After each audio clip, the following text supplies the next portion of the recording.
Welcome to the Moving Past You radio show, a show about identifying, confronting, and embracing the obstacles that block and delay us in walking in our divine purpose. Each week, we delve into the complexities and rewards of walking in your purpose. Now, here's your host, Juanita Gaynor. Hello, everyone. Thank you for joining us on this evening. You almost caught me. I almost had myself muted. I do that kind of often sometimes. Forgive me. So I just want to thank you guys for your dedication, always watching, and how you have taken season 4 to new heights.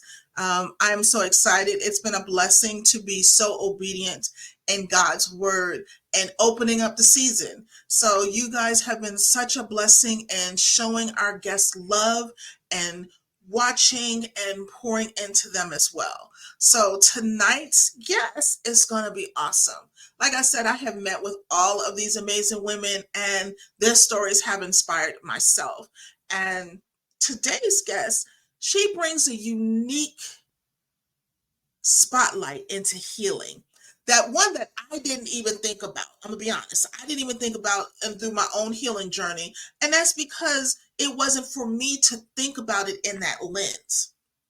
I was going through my healing portion. And that is why it's so important for us to begin to share our experiences, be transparent about what we do, because we're all like puzzle pieces. We collectively go together so that we can build a greater community and a greater foundation.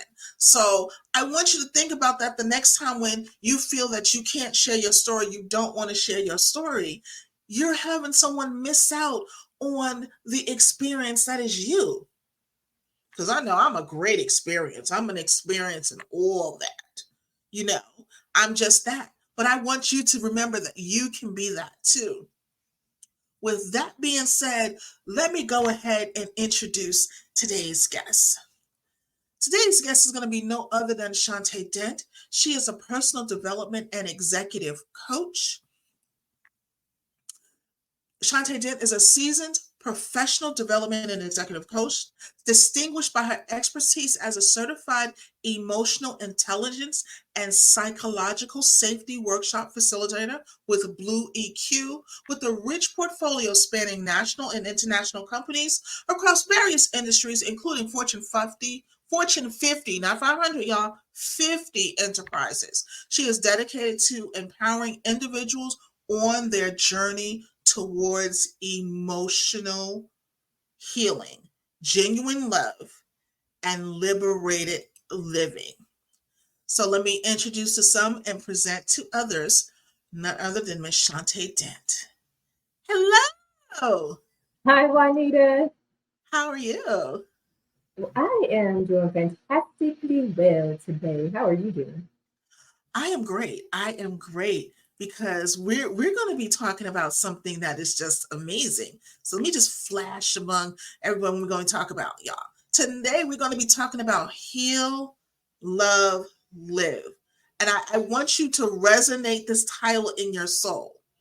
It's how will I heal emotionally, love earnestly, and live freely.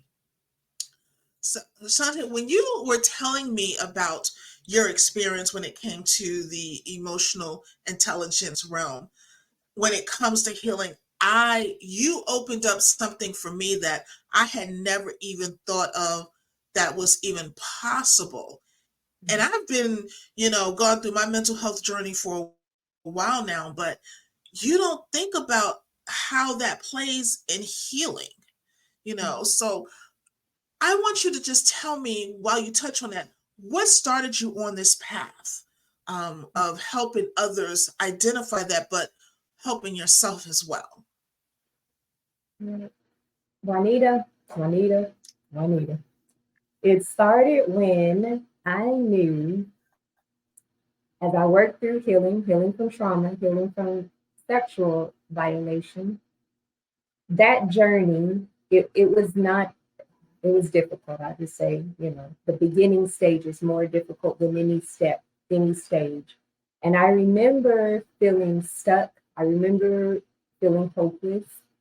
But once I was able to navigate through this process and, if anything, find a little bit of structure in it, that's when at the time, I didn't call it heal, love, live, heal emotionally, love earnestly, live freely. That's not what I called it at the time. When I was in it, I was just like, how am I supposed to, number one, feel normal again, feel like Chanté again? How am I supposed to even uh, feel good about myself and not feel dirty or damaged?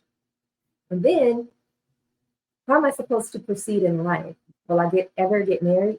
Probably not. I don't even trust people anymore. I don't know if I could ever be in an intimate relationship with anyone. It was just all of the negative things and all these questions, and not convinced at that time that I would ever enjoy life again. So these are the thoughts that I'm going through while I'm healing from trauma. And this natural progression of going through this process, feeling better as the days, weeks, months, years go by. And eventually, I became a rape crisis counselor. There was some desire inside of me that, even when I signed up to be this rape crisis counselor, I didn't fully understand the capacity of it, but I knew within that I was supposed to help others cross over to the other side. There's just something about remembering what it felt like. I don't want anyone to feel like that. What can I do to serve them? Going through this season of being a rape crisis counselor, shortly after I started my own nonprofit, I was able to create this curriculum. And that's really where the heal, love, live model came into play. And I began to allow my mindset and the way that I served others to form from that foundational question, from that mindset. How can I heal emotionally? So what does that mean? My emotions are a mess. I feel like I'm on an emotional roller coaster. I feel so unstable when it comes to my emotions and out of control. Like my emotions are controlling me. So that first question is, how do I heal emotionally? What does that look like? And then I talk about loving earnestly. And that's a three-part love. How do I, as a believer, receive God's love in the state that I'm in the state that someone else is in? How can they still receive the love of God? How do I keep my heart open to receive God's love and the love of other people, family, friends? How do I stay open to that type of love without putting up the brick wall? Love earnestly. And the second part is, how do I give love? Am I able to love other people after what I've gone through? I don't know if I want to love anyone right now. And that was an area that I knew I had to get right. I knew it. And then, what about me? How do I love myself earnestly? How do I do that? What does that look like? Am I going to look in the mirror every day with disdain, disappointment, disgust, frustration? Or will I come to the day where I look at myself and say, you're beautiful, you're worth it, you have what it takes, go get it, girl. And this formula, in an interesting way, went from, if I can heal emotionally, then I'll be in that position to love earnestly, give love, receive love, be love myself, And then finally, it makes sense that now, wow, I'm living this abundant life. All the other areas have come and I've made the adjustments, whatever that looked like. It all has come together where I'm now able to live freely, live life free, live the abundant life, emotionally free, free from insecurity, low self-esteem, free from whatever hinders me from living an abundant life. That's how it all came together, and that's a model that I continue to embrace for everything, big things, small things, whatever I'm going through. If I feel, a speed bump in the road and some friction, okay, no worries. Let's break it down. Slow down. take a breather. Mm. How can I heal emotionally? Okay, what does that look like? How do I love earnestly? Don't put up a brick wall. Continue to, love yourself, love others, and receive love. What's that look like, Chanté, in this situation? And then how are you going to move forward so it's no longer hindering you, you know, bothering you, stifling you? I paint that picture when I need to get through a situation, get over it, and heal from it. That's what it looks like. That is wonderful. You know, we talk about so many coping mechanisms and things when we're going through our healing journey. And I know for myself, it was talking to myself like, okay, girl, we can't do this. You can't continue to keep repeating the things. So I feel self-talk always it works a lot because it gets you to really hone in on that emotion and be like, okay, you shouldn't do that. You know you're better than that. You know you're gonna be okay. And so, but I'm gonna be honest, the biggest portion for me when I was listening to that was the love. Mhm. That right there is the hardest thing because yes, you can love other people, quote unquote, you know, and but it was loving myself because I didn't always like what I saw in the mirror. And and it's been a couple of years. It's been I was telling someone that I think it's been in the last 5 years that I can actually look in the mirror and say that I actually like the person that looks back at me. And people Mhm. are shocked. They're like, what do you mean? I'm like, yeah, I've been doing this work. I'm like, the work that I'm doing it in full transparency that I'm still working on Mhm. me because the trauma was devastating. The trauma was deep. And while other things were able to heal a little bit quicker, there's some things that didn't. Um, how do you speak to that where someone may say, I don't know if I can ever love me, you know. How do you encourage them that to the point where, okay, let me rephrase this. How do you encourage them, knowing that it can be done when they feel that they can't do it for themselves? And I'm just speaking from my experience because Mhm. for a long time I didn't believe it was actually possible. I was just like, yeah, I'm never going to get put to this point. I'm always going to be a point where I'm just going to look at myself really side-eyed, and and I was going to be okay with that for a minute. But Mhm. how would you encourage someone who has that thought process at a good portion of their healing journey with that? Yeah, that is one of the questions that we often address, particularly when ran my nonprofit. But it was a solution that I implemented for myself initially, and so I transitioned it into my curriculum, and I called it A through Z, all about me. Mm. And it was a baby step for that person who was struggling to love themselves. And it was a simple exercise. And I would often say, I know you might feel like you're back in elementary school, but that's okay. We're going to start right here. And for each letter of the alphabet, we would come up with a phrase or a word, positive, that will describe ourselves. And I would often say, you might not feel this way today, but here's what we're going to do. Once you complete this list, every day for 30 days, every day, you're going to look in the mirror and say, I am adorable. I am blessed, beautiful, bold. I am courageous, Mm. and fill in the blank with whatever comes to you, whatever you desire to see manifest to you. Begin to speak that to yourself. And here's the reality, Juanita. I I did this for myself for 30 days. And I remember I would have the little piece of paper and I would keep it on my nightstand because I knew first thing in the morning I would somehow at one point look on my nightstand, and that was my reminder. Take that with you, go in the bathroom, look in the mirror, and read it. And I tell people double up. Read it in the morning and read it at night. But here's what would happen. Initially, I would read this list and I'd say, I am, and I go through the alphabet A through Z. have something for every letter, and I would cry and I Mm, would struggle because I didn't feel it. I didn't feel beautiful. I didn't feel confident.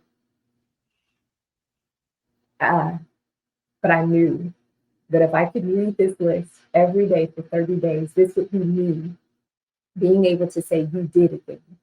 You did it." And by default, human nature, the way we are built, the way our brains are wired, you read that to yourself every day for 30 days, and it's not magic, but there's a belief that begins to manifest. And mhm. even if you don't even if you move the needle like a half an inch, well, you move the needle and you begin to believe it, you begin to see it and feel it. It becomes a part of you. It increases your confidence and it helps you navigate through that recovery, through that healing journey. Reminds you that you're worth it. You're worth healing for. Mm, that's wonderful. So I'm Yeah. probably still that Go for it. for You can have myself, it. Let's share for myself, it. Why not? Why not? because no matter what, like, I still have, some days. So, Mhm. and I think it's great to be transparent about that. I think that's what's Yes, it is. missing with a lot of people. They don't Mhm. understand that, it's best to be transparent when you're struggling and things like that. Like I still do. There's some days I just do not feel, and I know I'll be the bomb. I can see it or whatever, but sometimes it doesn't translate. Babe is telling me, everyone's telling me, but I'm just not. I'm like, yeah, okay, Mhm. what's wrong Mhm. with y'all? What's wrong with y'all? And so, what I wanted to ask you is, of course, we're about a good, I say, a year and about some change out of this global pandemic.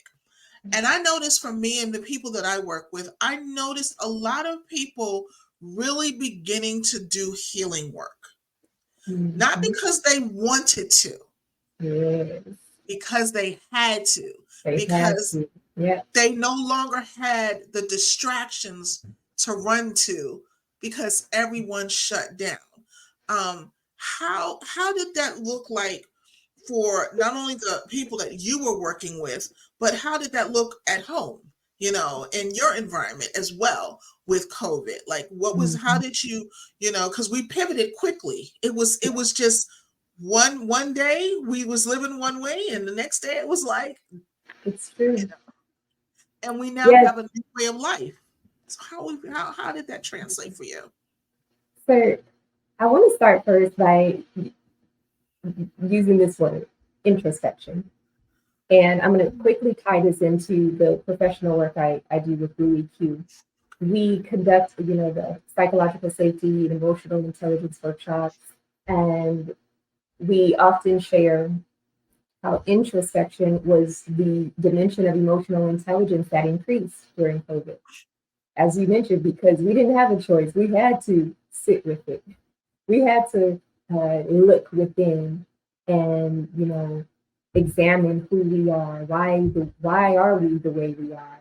So yes, we all had plenty of time to go down the avenue of introspection. And interesting enough, COVID manifested on the brink of me going through a difficult situation relationally, friendship wise. So, simultaneously, as the world shut down, I'm trying to process a painful and emotionally painful experience. And it was in that moment, we talk about like just healing or being transparent, in real time. I'm in this business of helping individuals heal and recover. And here it is, I hit this roadblock and I felt stuck.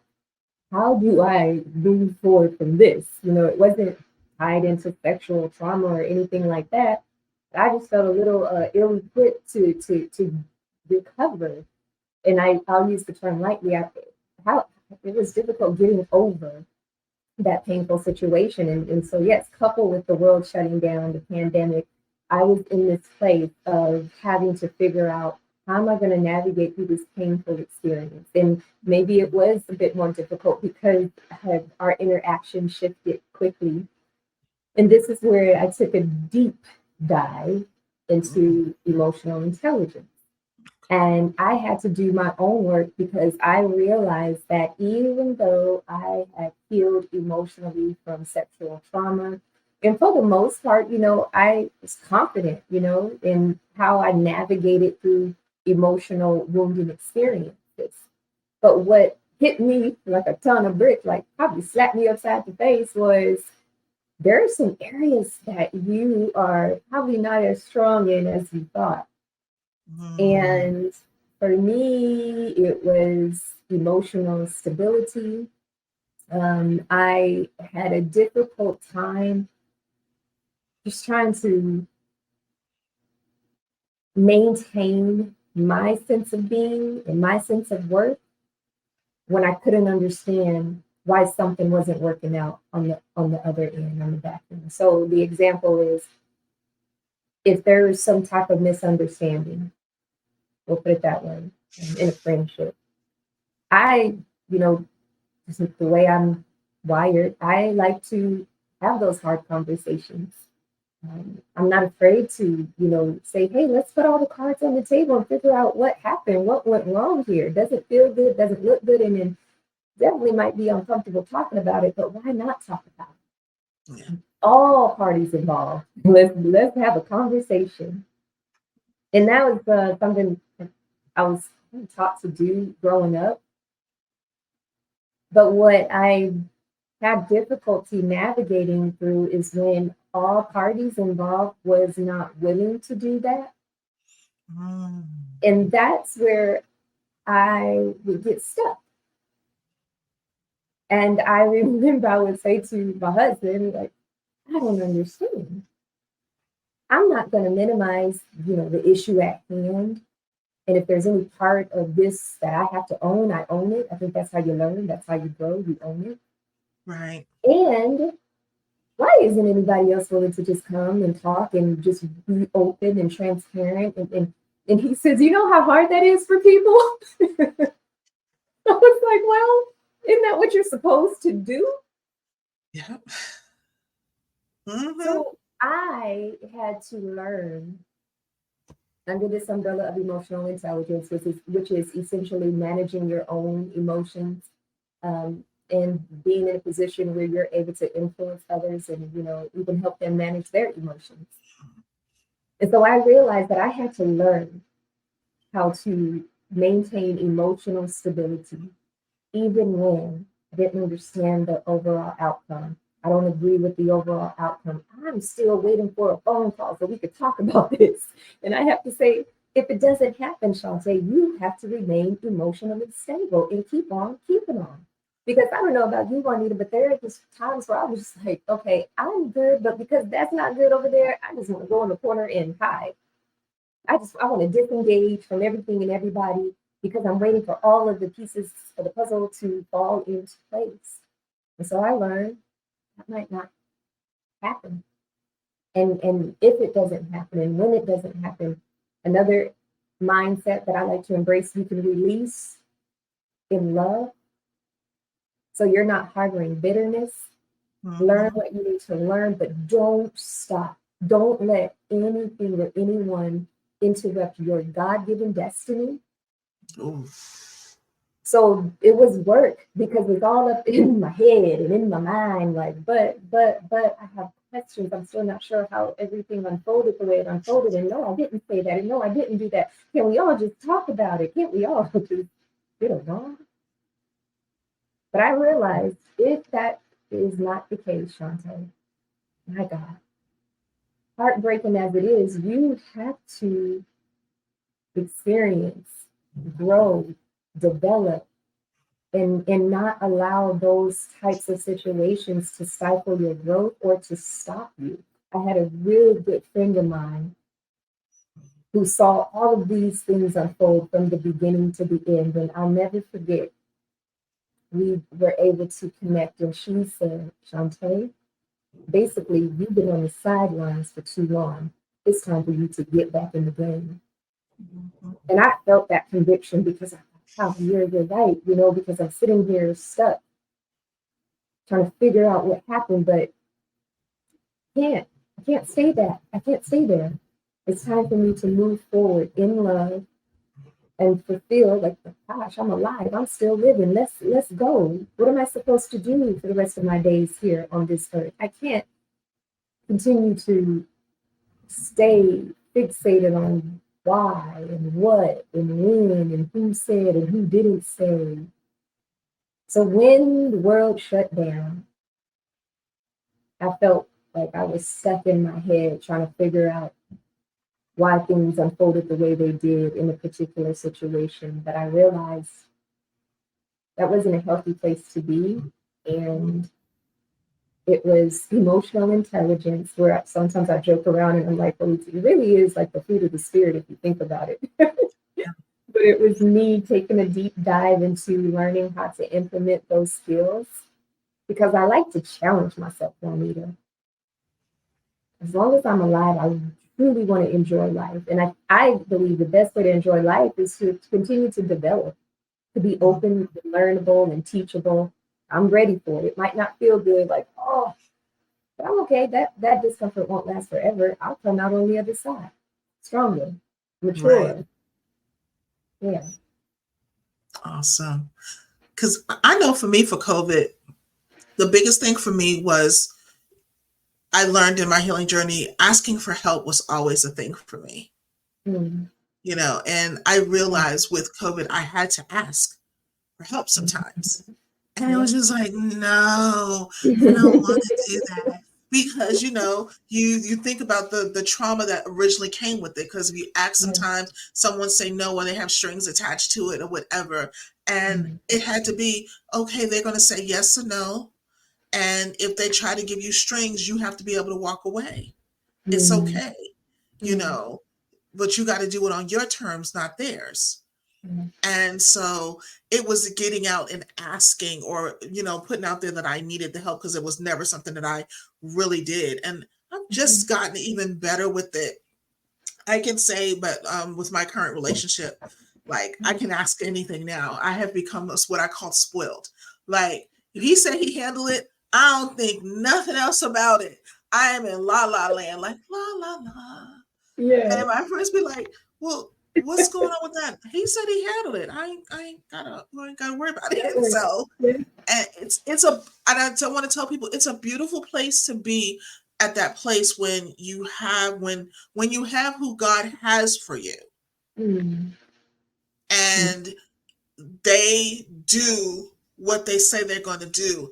It is a calming situation, that you're not sitting here, because we're overthinkers at probably as well, and we're just thinking of everything. So I have Yeah. gotten better, because when he has it, I mean, like, what do you Mm. mean? Mm. Like, I got a big delivery of some stuff. He was like, okay, I'll be over. And I'm like, oh, okay. I says, you know why he came over? He heard the anxiety in my voice, Mm. Yeah. because everything wasn't in place. Yeah. And he made sure it was where it needed to be, so my living room didn't look crazy. But that's from going through that healing point and being open and Mm-hmm. transparent, to the Yeah. point where the person that God has connected you with already senses that. That's So, powerful. Yeah. and so what I want you to talk more on is when you actually go through these processes. Because I know for some people, when they think about their healing thing, they're like, a relationship is out, Mm. absolutely out. They feel that they have to be already put together and so perfect, Mm. that they think they'll never find someone, or someone will never find them. Um, Mm. what would you say to that? Because I know you have an amazing story with your person, and Yeah. vice versa, because we've all been in our own broken state, because we wasn't put together when our people found us. Not quite. Not quite. No, not all. Not done with the not. We didn't complete that journey once. No, no, no. There's still some what do you call it? Debris aftermath. Yeah. You're right. It wasn't put together at all, but probably still not put together. No. Right. But here's the deal. So yeah, I did have this mindset, I'm damaged goods, I'll never get married. I don't even think about that. But you said something that was interesting in terms of like that person when they're sent to us in an interesting way. They are equipped, for whatever this journey looks like. But the first thing I have to say is the importance of being open and honest. You have to be transparent. Um, when I remember when I'm laughing today, but it was not funny. Oh my goodness. When my husband proposed to me, of course, that day I was like full of joy, elated, and was overwhelmed, and it was beautiful. Yes, it was. And then I thought about it for a minute, and I was like, wait a minute, I got a lot of issues. I don't know. This is a good idea. And mind you, I was in, the healing process, meeting with the rape crisis counselor, therapist, and intentionally going through that healing. And I still knew that there were some lingering issues. And so I kind of froze and I'm like, wait, I don't know if I want to mess your life up, because I'm going through enough and I don't want to ruin you because of my issues. I was aware of the importance of discussing all of that. And my husband just extremely supportive. And he basically was saying, I'm here with you. I'm going to walk with you every step of the way. I'm here with you. I'm here for you. And I was really thinking, are you sure about that? You sure about that? But That's he the only one. just saying, but he was committed and dedicated to continuing this journey of healing and recovery with me. And he had been a part of that process, early on. So he knew what was going on, but it spoke volume of, his love for me and, just gosh, his confidence and all that. But he knew what I was experiencing, and I openly shared what I was experiencing. And so I believe that's a first step because I know there are some couples out there, and I won't just say the women because men have their issues too, but I'll just use women and wives as an example where there's some trauma, there's some emotional wounds, and we're not talking about it, but we'll lash out. We're not talking about it, but we'll treat our partner like they're the perpetrator. We're not talking about it, but we shut down. Yeah. And you have this partner confused because they're not able to love and connect and support this woman Yeah. because she's dealing with her internal battles. Yep. So I would initially say, talk about it. Let your spouse know what's going on internally so they are aware. You don't want to run a good man off. You want them to be aware of what's going on. I believe that makes it a little easier for them to support you, to navigate through the journey with you. And especially when you're in a relationship with someone, do the work. I mean, do the work for yourself, period.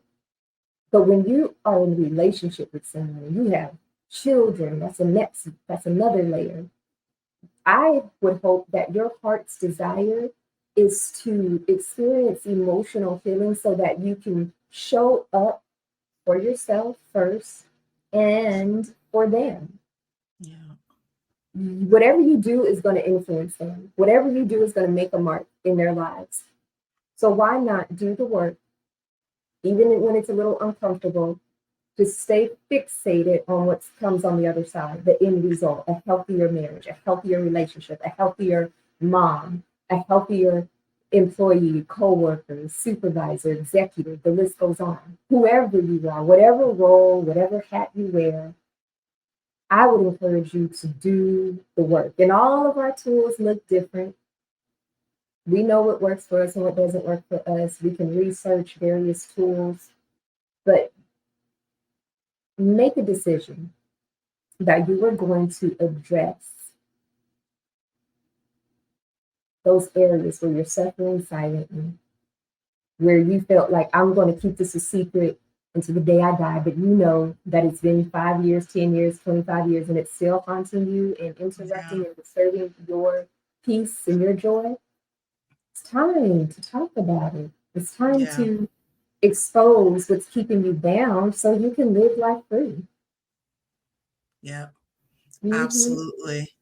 Absolutely. Because I remember when I knew that mine was in for the long haul. I Yeah. remember something had happened and he told me what to do. He told me how to handle it. But I literally just spiraled. And when I say I spiraled, I'm doing all this, I'm talking about how we do this, whatever. And I eventually in my mind I come to the same conclusion that he's come to. Mm-hmm. And not once did he say, I told you so. It happened one other time. Then afterwards, it was just like, he's already told me what the solution is. Why am I don't have to do that because the one thing that used to just burn me and it would just send me spiraling was when someone said, well, I told you this Yeah. and this is, he never, ever said that. And it Mm-hmm. was just like, it made me look back and be like, why am I going through all this? He's already told me how to do this. So, and it's just like, and vice versa because I'm that support for him. So Mm-hmm. I understand when you're saying you have to have those conversations. I think earlier Yeah. in when the start of our relationship, that's what we did. We would talk for hours. Like we put everything on the table. Like he would ask questions and I would respond and vice versa. And we knew what we were getting into from jump. And Mm-hmm. there was no surprises, there's no thing, he was heartbroken about a lot of things when he heard a lot of, things that I went Mm-hmm. through and myself for him. But you're right, you have to talk about those things because in talking about them, even though I had talked about it and put it aside, he remembered it, he centered it. When I say he studied me. He can tell like something had happened and he was at the door. He was like, okay, let's go. We're going out. I'm like, but I don't wanna go. He's like, get dressed. He's like, you're in the house, let's go. But again, a change in something go wrong. It's like he's so in tune now Mm-hmm. because he's locked in. And again, that's the benefit of being transparent and really having that conversation. Because without it, I don't think we would have made that. Mm. I hear You you. know, I hear we you. would we would we would have Yeah. already gone separate ways because Mm-hmm. I can be stubborn and he's just like I ain't gonna. He's the type where I ain't doing all that. He's like yeah, whatever. So I want You know, men and women to know that there is hope for them, that their person is out there, but the yeah, key is to have that conversation.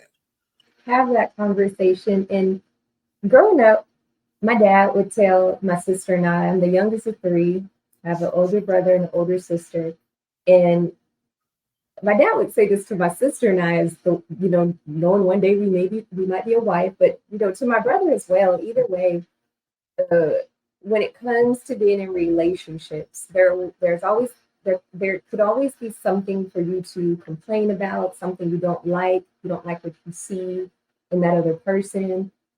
But he would always tell us like the best place to start, regardless of what it is that you don't like, the best place to start is with yourself. Always start with yourself. What Mm, can I do better? And what area can I grow in? And you're not going to neglect or overlook whatever it is that's bothering you in your spouse or your partner. But that mindset positions you to move forward in a healthier manner. And sometimes, because we are people of influence, regardless of your role or your position, we're all influential. Someone's always watching you. A lot of times you can find that when you first work on yourself, that naturally you'll begin to see changes in your partner. And so, for that woman who desires a partner and is not sure if it will ever happen, or you are already in a relationship, keep that on the forefront of your mind.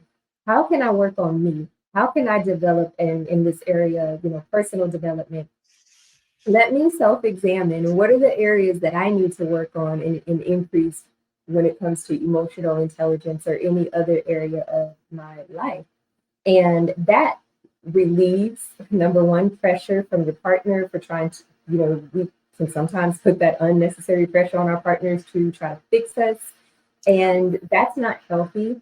It's also important to remember, I say this, to say it jokingly, but it's not the route that everyone takes because we get into relationships for different reasons. I don't like to Mhm. waste time. So I feel as if I am in a relationship with someone, there's a reason that I'm in a relationship with this person. Yes. We are a team. So my husband and I call us Team Dent. We are Team Dent. And we will experience speed bumps and hiccups and moments because we're human and we're different. And that's not even an issue. That's normal. What becomes an issue or not is how we handle the speed bumps and the hiccups of life. How do we handle the differences? How do we learn, grow, and mature in those areas? That's huge. That's everything. And when it comes to being in a relationship with someone, especially when we have those deeply rooted traumas, because they just try to pop up whenever and wherever, and sometimes we don't handle the memories the right way. And so the Hmm. key is, as a team, if we are in this together and our goal is to maintain a healthy relationship, to love one another, to support one another, number one, what are we going to do individually to ensure that we are constantly developing? And then as a team, as a couple, how do we make sure that we're growing together and supporting one another? And that's where I see a beautiful relationship cultivating because you have two imperfect people with different personalities coming together with an open mind to love and to support and to make necessary adjustments so that we can continue to flow and bond as the years go on. Awesome, awesome, awesome. Mhm. So, nearing the end, what I want you to talk about, because you actually work on the corporate and professional side of this as well. I just want you to go into a little bit of why is it so important to do the work on the personal side because how it transitions over into your professional and your corporate life. Yeah, that's one of the favorite areas where with Blue EQ, we allow participants to complete an assessment. And this assessment, the outcome is how individuals function, on a daily basis under the dimensions and the skills of emotional intelligence. And what I find interesting when I'm talking to participants in the workshops is someone will say, I took this assessment but I took it with the mindset, of my professional environment, not my home environment. Or, the opposite. I took this assessment and answered the questions based off of how I flow at home, not how I am in my professional space. And I say, okay, I understand. But what I encourage individuals to do is whatever gap you see, let's bridge that gap because we don't want you to show up in one area with one face and then, oh, let me change my clothes and put a different mask on because now I'm in my professional environment. And so we see it often. Real quickly, I often give the example that I would hate to be that mom if I'm out in public with my kids and someone in my professional environment is giving me compliment accolades. And then my kids are looking like, huh, who are you talking about? Because that's not our mama. And that for some reason, that's like the example that's in my heart. Like, oh gosh, I would hate for that to be the case. So that is what drives me. There needs to be consistency regardless of it being my personal or professional space. But I do Mhm. encourage them, it should be seamless. Now, of course, it's situational. You might have a position or a situation where you have to up the ante in a particular area, right? But we always encourage individuals to stay grounded and rooted with emotional intelligence, be respectful. It doesn't matter what the situation is, there's always a proper way to handle it. You don't have to Yes. step out of that space of being an emotionally intelligent individual. You can create a psychologically safe environment and still get the job done, still implement structure and order, but just learn and train yourself to understand how to do that. So, an example, when you talk about why it's important to experience personal development so it transitions in your work environment, think about that home environment where you have someone who's always yelling at their spouse, always yelling at their kids, in a disrespectful way, just dogmatic, yelling at them. Now, I don't know about you, but it doesn't feel good when someone is yelling at me. Like, say it again, but lower the tone. Mm-hmm. uh, Mm-hmm. Watch your face expression. And so that same person can take that mindset into the work environment. They might not change the mask. They might be ugly at home with their attitude and ugly Come at on. work with their attitude. So then you get the supervisor, right? Who doesn't know how to communicate, who's degrading team members in an effort to get them into alignment. But it doesn't take all that. Now we know, we talked about this in our workshop that years ago, yes, there was a lot of command and control in the professional environment, but we're coming away from that. And so I do encourage our participants, even in that professional environment, in that professional corporate platform, let your goal be, when it comes to emotional intelligence and psychological safety, that you are going to have this seamless flow. It doesn't matter if you're at home with your family or in the boardroom with your colleagues. You want to be known for that person who knows how to lead with emotional intelligence. You know how to lead with psychological safety, and that's what it's all about. That's what we teach at Blue EQ. And it's a win-win situation. Individuals will learn automatically, just the same way we learn how to ride a bike, right? We use that example often. Once you get it, okay, we're not having to, in a sense, relearn it. Allow it to become a habit. In that way, again, it won't matter what environment you're in, you will be an emotionally intelligent individual. You will create these safe psychological spaces when people are interacting with you. Awesome. Awesome. So, so what I want you to do as we wrapping up, I want you to tell our guests what you're working on currently and how they can reach out to you if they want that one-on-one of learning, getting their EQ down Yeah. for them. Current project is a podcast. She moves bravely. I'm going to say that again because I like it. She moves bravely.